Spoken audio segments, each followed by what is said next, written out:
dari keluhan ibu bapa yang bimbang tentang masa depan anak-anak. All parents maybe are very worried. As a parent, I feel alarmed. So, saya risau lah. Saya risau akan ada sistem kasta dekat sekolah. Perdana Menteri meluncurkan rancangan pendidikan negara 2026-2035 untuk menghantar anak berumur 6 tahun ke kelas tahun 1. Anak kita umur 6 tahun ni nak masuk darjah 1. Itu tadi harapan disuarakan Perdana Menteri agar pelaksanaan rancangan pendidikan negara RPN bagi tempoh 10 tahun akan datang menjadi pemangkin kepada pembinaan generasi masa depan yang cemerlang akademik, berakhlak mulia dan berjati diri kukuh. Menerusi reformasi yang menyeluruh dan berani, RPN 2026-2035 antaranya memberi fokus kepada pengukuhan asas pembinaan bangsa melalui mata pelajaran perlembagaan dan sejarah Malaysia di universiti serta memberi pilihan pembelajaran formal lebih awal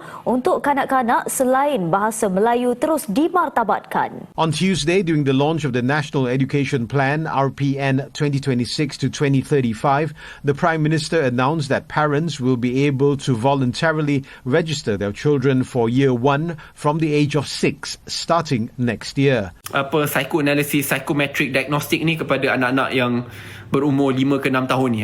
Dan bagaimanakah hendak dilaksanakan ujian diagnostik ini untuk murid atau untuk anak-anak kita pada umur 5 tahun, ya.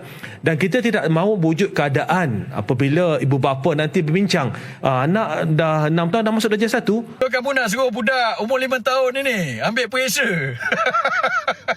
Umur 5 tahun dah kena hadap ujian. Umur 5 tahun dah kena lalui ujian psikometrik, ujian kemahiran, nak lihat masuk ke tidak. Kekhawatiran bukan sahaja murid-murid tapi ibu bapa. Guru-guru, ibu bapa pun nak rasa selamat hantar anak-anak ke sekolah, kan? Jadi sekarang ibu bapa dan guru-guru pun confused. Ibu bapa pula mengeluh harga barangan keperluan sekolah untuk sesi tahun ini kerana kos pembelian pakaian sekolah telah lama menjadi satu beban kepada ibu bapa. Parents trust schools to protect their children. Anak-anak yang lembab, minta saya guna perkataan ini bukan nak panggil, tapi ini label yang berlaku di sekolah, anak-anak yang lembab ataupun bodoh.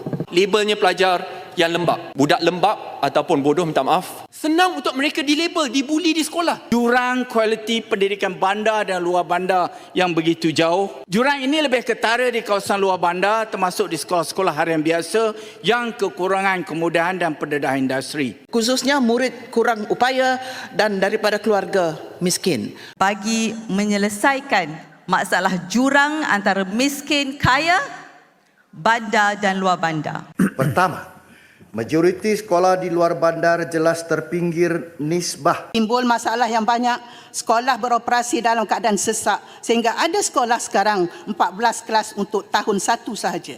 Masalah kekurangan guru terpaksa melaksanakan sesi berganda. Banyak kajian-kajian menunjukkan kita tidak ada jumlah cikgu yang bercukupi dan yang sudah ada sudah dibebankan dengan birokrasi yang tinggi. Masih berdepan internet lemah, kekurangan bahan, guru memikul pelbagai peranan dan banyak lagi. Sekolah pagi pasang, sekolah petang pasang.